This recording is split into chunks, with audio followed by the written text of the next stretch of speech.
வணக்கம். நேசம் டிவி செய்திகள். இரு தனியார் பேருந்துகள் நேருக்கு நேர் மோதியதில் ஒரு பேருந்தின் சாரதி உயிரிழப்பு. செய்தி தொகுப்பு விதுசா. செய்திகள் வாசிப்பவர் மஃபாசா மாஹிர். இரு தனியார் பேருந்துகள் நேருக்கு நேர் மோதியதில் ஒரு பேருந்தின் சாரதி உயிரிழந்துள்ளார். பாத்துவ மொரந்துடுவ வீதியில் மெலேகம பகுதியில் இடம்பெற்ற விபத்தில் காயமடைந்திருந்த பேருந்து ஒன்றின் சாரதி உயிரிழந்தார்.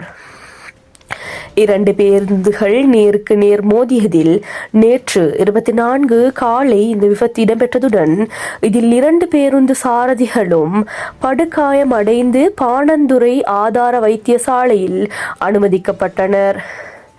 பேருந்து ஒன்று மற்றொரு வாகனத்தை முந்திச் செல்ல முயன்ற போது இந்த விபத்து இடம்பெற்றிருக்கலாம் என போலீசார் சந்தேகிக்கின்றனர்.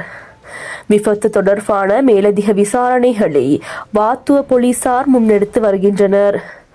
பாதுகாப்பாகவும் போக்குவரத்து விதிமுறைகளுக்கு உட்பட்டு வாகனத்தை செலுத்துவதன் மூலம் விபத்துக்களை குறைத்துக் கொள்ள முடியும். நேசம் டிவி செய்திகளுக்காக நான் மஃபாசா மாஹிர்.